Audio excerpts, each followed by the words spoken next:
ඉස්සෝ කරවල ඔයාලත් මේ විදියට හදලා කාලා තියෙනවද? මේ තියෙන්නේ මම හදන විදිය. ඉතින් මේ විදියට හැදුවම මගේ ගෙදර අය නම් හරිම ආසාවෙන් කනවා. ඇත්තටම මේක ඒ තරමටම රසයි. මං අද ඔයාලට මම මේ හදන විදිය කියලා දෙන්නම්. මුලින්ම මම මෙතනදී අරගෙන තියෙනවා ඉස්සෝ ග්‍රෑම් 100ක්. කරවල ඉස්සෝ කිව්වම ඔයගොල්ලෝ දන්නවනේ.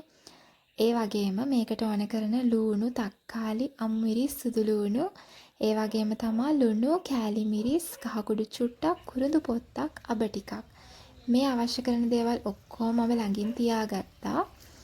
ඉතින් මේ ඉස්සෝ කරවල එක හදන්න කලින් මම මේ ඉස්සොන්ට උණු වතුර දානවා. සාමාන්‍යයෙන් ඉස්සෝ ටික වැහෙන මට්ටමට වෙනකන් උණු වතුර ටිකක් දාලා විනාඩි 5ක් විතර තියලා තියන්න.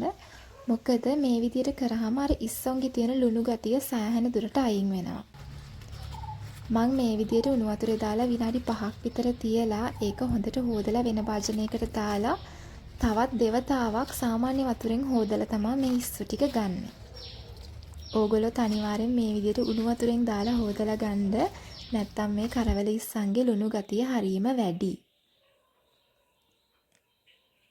ඔයාලට පේනවා ඇති මම මේ තවත් අර සාමාන්‍ය වතුරක් දාලා තවත් දෙවතාවක්ම හේදුවා.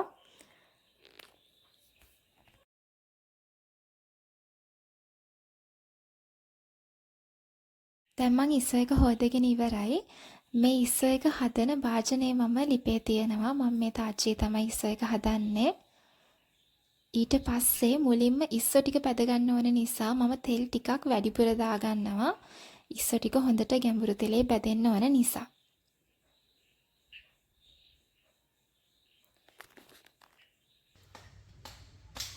තෙල් ටික හොඳටම රත් වුණාට පස්සේ මම මේ ඉස්සෝ ටික බැද ගන්නවා.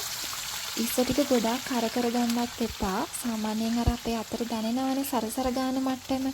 අන්න ඒ ගානට වෙනකන් ඉස්සෝ ටික බැද ගන්න. දැන් මේ ඉස්සෝ ටික හරි ගානට පැතිලා ඉවරයි. මම මේ ටික වෙන භාජනයකට අයින් කරගන්නවා.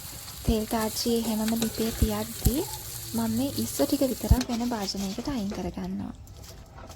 ඊට පස්සේ තාච්චියේ තියෙන තෙල් වැඩි නම් තෙල් ටිකක් අයින් කරගන්න. මම මේ තෙල් ටිකක් අයින් කරලා ඉතුරු තෙල් එකට තමයි අබ ටික මුලින්ම එකතු කරගන්නේ.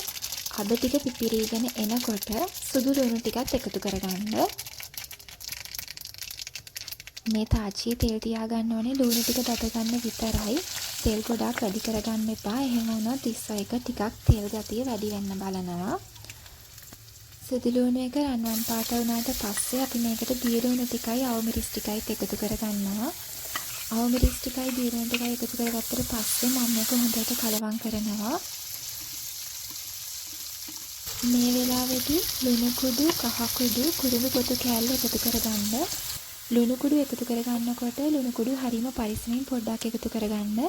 මොකද අපේ ඉස්සෝ එකේ ලුණු තියෙන නිසා. කරපිංච රම්පෙත් මේ වෙලාවේදී එකතු කරගන්න. අපි කලින් බදලා අරන් තියාගත්ත ඉස්සෝ එකත් මේ වෙලාවේදී මේකට දාලා පොඩ්ඩක් කලවම් කරලා ඊට පස්සේ තක්කාලි ටිකත් එකතු කරගන්නවා. තක්කාලි ටික දැම්මට පස්සේ අපි ගොඩ වෙලාවක් ලිපේ තියන්නේ නැහැ. මේ වෙලාවේදී ලිපේ ගින්දරත් ගොඩක් අඩුවෙන් තමයි තියෙන්නේ.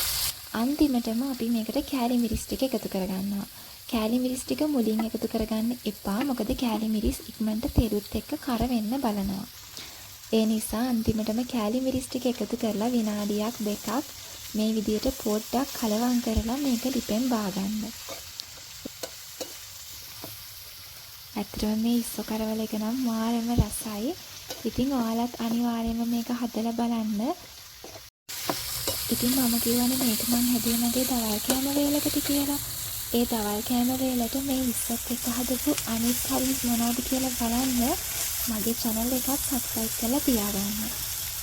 මේ වගේම තවත් රසම රස රෙසිපි එකක් අරගෙන ආයෙත් මං එන්නම්.